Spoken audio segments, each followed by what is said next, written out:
በስመ አብ ወወልድ ወመንፈስ ቅዱስ አሐዱ አምላክ አሜን።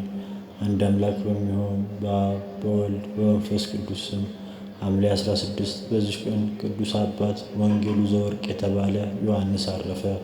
ይህም ቅዱስ ከሮሜ ሀገር ነበር። አባቱም አጥራቢዎስ የሚባል ባለጠጋ ነው። የእናቱ ስም ቡድራ ይባላል። እንዲማርም ለመምህር ሰጡት። ቅዱሳት መጻሕፍትንም ተማረ። ከዚህም በኋላ ገበታው የወርቅ የሆነ ወንጌልን ያሰራለት ዘንድ አባቱን ለመነው። አባቱም እንደፈለገው አሰራለት። ሁልጊዜም ያነበው ነበር። በሚያነብም ጊዜ አባቱና እናቱ ደስ ይላቸው ነበር። በዚያም ወራት ወደ ኢየሩሳሌም የሚጓዝ መነኩሴ ወደ እነርሱ መጣ። በእነርሱም ዘንድ አደረ። ከቅዱስ ዮሐንስም ጋር ተነጋግሮ የምንኩስናን ሥራ አመሰገነለት። ይህንንም ዓለም እስከ ናቀው እንደ እርሱ መነኮስ ይሆን ዘንድ እስከ ወደደ ድረስ ልቡን ማረከው።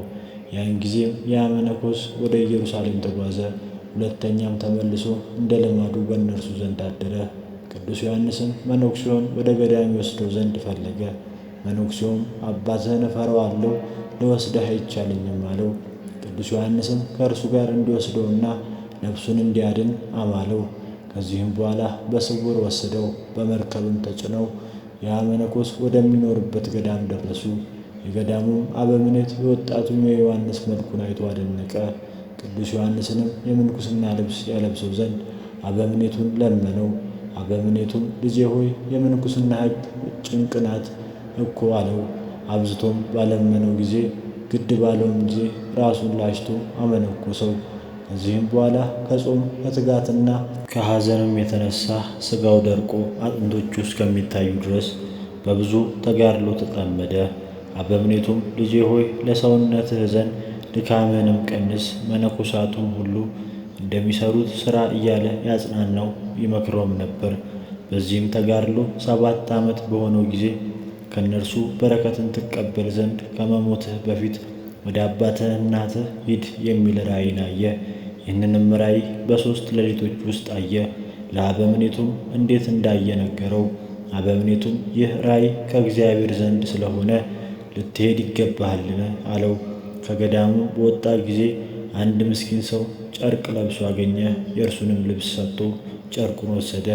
ወደ አባቱም ቤት በደረሰ ጊዜ በትንሽ ጎጆ ውስጥ በአባቱ ደጅ በጾምና በጸሎት በስግደትም እየተጋደለ ባሮች ከአባቱ ማዕድ የሚጥሉለትን ፍርፋሪ እየተመገበ 7 ዓመት ኖረ። እናቱም በአንጻሩ ስታልፍ የሚከረፋ ሽታው ያስጨንቃት ነበር። ረፍቱን በቀረበ ጊዜ የእግዚአብሔር መልአክ ከ7 ቀን በኋላ ከዚህ ዓለም ትወጣለህ ብሎ ነገረው። ያን ጊዜም ወደ እናቱ ልኮ ልመናውን ልትሰማ ወደ እርሱ መጣች። ልጇም እንደሆነ ፈጥኖ አልነገራትም ነበር። ግን በዚያ በታናሽ ማደሪያ ውስጥ በላዩ ባለ ጨርቅ እንድትቀርብና የለበሰውንም ጨርቅ እንድታለውጠው አማላት። ከዚህም በኋላ ያንን የወርቅ ወንጌል ሰጣት። እንዲህም አላት፣ ይህ መጽሐፍ አንብቡ፣ እኔንም አስቡኝ። አባቱም በመጣ ጊዜ ያንን የወርቅ ወንጌል አሳየችው። እርሱም ለልጁ ያሰራለት ወንጌል እንደሆነ አወቀ። አባቱና እናቱም ወደ እርሱ ሄደው ስለ ልጃቸው ጠየቁት። እርሱም ከዚህ ጨርቅና ከዚህ ትንሽ ማደሪያ ውስጥ በቀር በሌላ እንዳትቀብሩኝ ማሉልኝ አላቸው። በአማላቸውም ጊዜ እርሱ ልጃቸው እንደሆነ ነገራቸው። ያን ጊዜም ጮኹ፣ መሪ ልቅሶንም አለቀሱ። የሮሜ ከተማ ሽማግሌዎችና ሕዝብ ሁሉ ተሰበሰቡ። 7ቱም ቀን ሲፈጸም ቅዱስ ዮሐንስ አረፈ። እናቱም መሐላዋን ረስታ አስቀድማ ለሰርጉ ያዘጋጀችውን ያማሩ ልብሶች አውጥታ ገነዘችው። በዚያም ጊዜ ታመመች።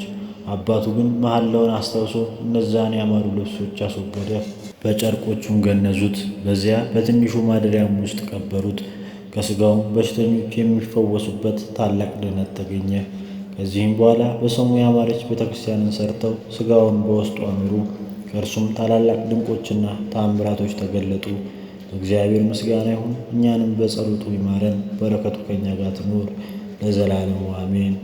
ጌታዬ ሆይ ከብልጽግናቸው ብዛት የተነሳ ብዙ መባ ካገቡልህ ይልቅ የድሃይቱን አነስተኛ መባ እንደተቀበልክ ለሁል ጊዜ የሚያገለግሉህን አእላፍ መላእክት እያሳሰብኩ በችግሬ ጊዜ የማቀርብልህን ምስጋና ተቀበል።